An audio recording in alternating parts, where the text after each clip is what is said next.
Hey everyone, welcome back to the channel. Today I have my reaction and a few spoilery moments I want to talk about from the first episode of Star Trek Picard Season 2. Now, you guys know that I've been hyping this like crazy. I am incredibly excited for Star Trek Picard Season 2. And this first episode gave a lot of justification to my excitement. Like, my god, if Star Trek Picard Season 1 was like a break from the usual Star Trek that we know with heavy involvement from Starfleet, this is the season that says, okay, yeah, that was cool, but have so much Starfleet it feels like the Next Generation. And my god, wow. Okay, so there's a few things I want to talk about specifically, namely a few things that we saw throughout the episode. So, to start off at the very beginning, we see the return of Picard's beloved dog, number 1.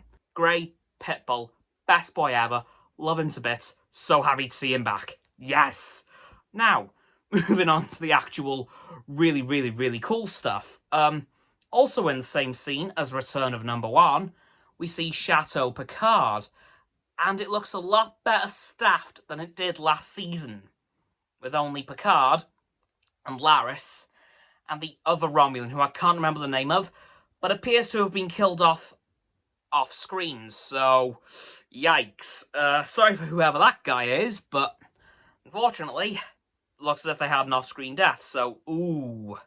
Anyway, moving on from that, we then very quickly got into the Starfleet aspect, with Picard giving a speech at Starfleet Academy, at which point we see the return of Elnor, who I did mention was wearing a Starfleet uniform. I initially thought he was going to be a non-commissioned officer, but then I realised, Cameron, you're an idiot. Starfleet Academy. So it would appear that Elnor is now a Starfleet cadet, and it's the first full-blooded Romulan Starfleet cadet, which is a little bit insane. Like, I remember watching a video about this earlier on from Trek Culture. Sean Ferrick, who was presenting it, said, you kind of just assume that everyone's been a Starfleet officer at this point, so it was kind of a surprise to hear specifically that Elnor is the first full-blood Romulan Starfleet cadet, soon-to-be officer.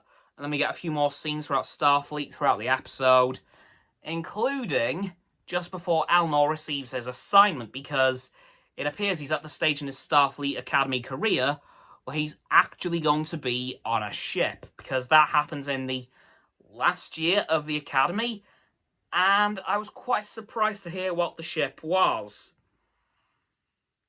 It was the USS Excelsior. First seen in Star Trek 3, The Search for Spock, and yes, it's the same Excelsior, NCC 2000. And it would appear that with Elnor on the Excelsior followed Raffi, or she's now known officially, Commander Musica, because it would appear, much like Picard, she's had her Starfleet commission reinstated to the rank she was prior to her departure, so Commander, much like Picard, is now, yet again, an Admiral. So I was very happy to see that the Excelsior is still knocking around. Now, for those of you who are wondering why I'm so excited about the Excelsior, one, it was the third Starfleet ship we ever saw, being second being the Reliance, and first, of course, being the Enterprise. And it was the first command, and as far as we know, only command, of Captain Hikaru Sulu, former helmsman of the original Enterprise, and ex-Federation president. So that's a pretty big deal, and that ship is probably, well, over 120 years old at this point, so Starfleet makes good use of their ships, as we know from the Next Generation and DS9. And of course Voyager, but we don't see other Starfleet ships that much. But I'm very happy to see that the Excelsior was included in the episode quite predominantly, and while Elnor is also waiting for his assignments, we do see a few plaques with ships on them. For example, the Excelsior itself, and next to it, one that Picard kind of gravitates towards because of, well, it's his ship, the Stargazer. And just beyond the Stargazer, we can vaguely see a Constitution class, which I'm very much going to assume is the Enterprise 1701. And next to that, you can barely see this one as well, is a Galaxy class. So that is probably going to be the Enterprise D.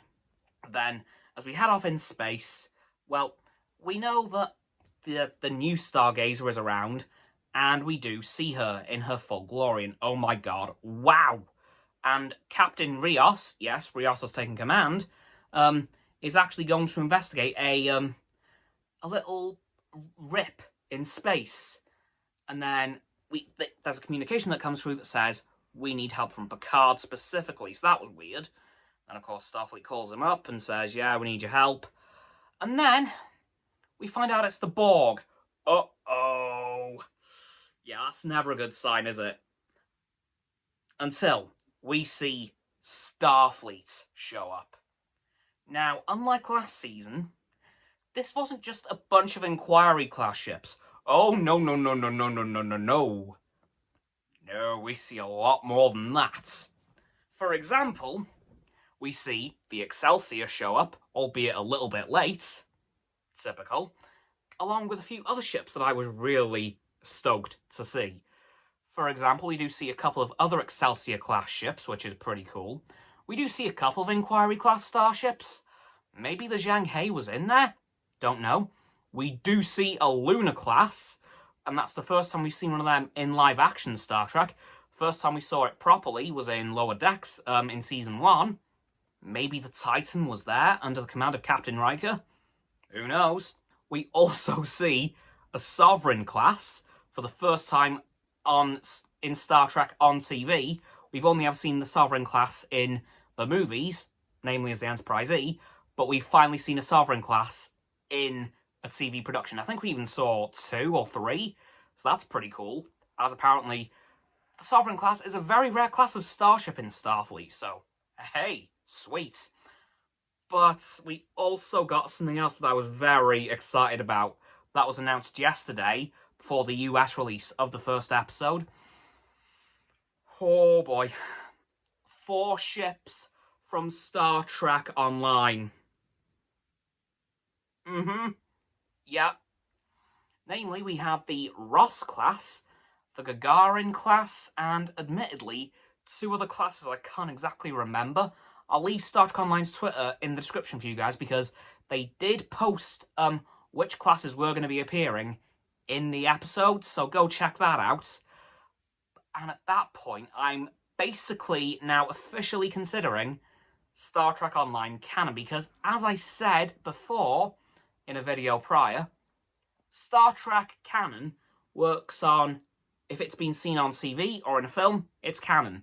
And with those ships appearing in Star Trek Picard, I'm pretty much very confident in now saying that Star Trek Online is canon to the Prime timeline, which makes me very happy. But yeah, honestly, those were just some of my favourite moments from Star Trek Picard because there was so much Trek nostalgia, but I forgot to mention something. Q! Yep, we finally saw Q for the first time in... since Voyager, which is really weird, but honestly, it was so good. So, really happy to see that this season started off very well. But yeah, that's going to do it for this video on my reaction and favourite moments in the first episode of Star Trek Picard Season 2, The Stargazer. So, don't forget to like this video, subscribe to mine, Roxanne's and Frost's channels. Down in the description, my sub button is down there. Yeah, that big red one, unless you've already subbed. Then it's great. Thanks for that, by the way. And once you've done that, don't forget to click all 3 bell icons to get all 3 sets of our notifications. Comment as well, because why not? And let me know what you thought of this episode of Star Trek Picard if you've seen it already. Once you've done that too, don't forget to follow me on my social medias. They'll be in the link tree in the description below. Don't forget as well to check out Roxanne's website and Frost's Instagram. The links will also be in the description below my link tree. And lastly, of course, please don't forget to share this video with all of your friends so they can join the infinite loop of liking, subscribing, commenting, following, and sharing, and around and around and around that loop. I'll see you guys tomorrow with another video. Goodbye!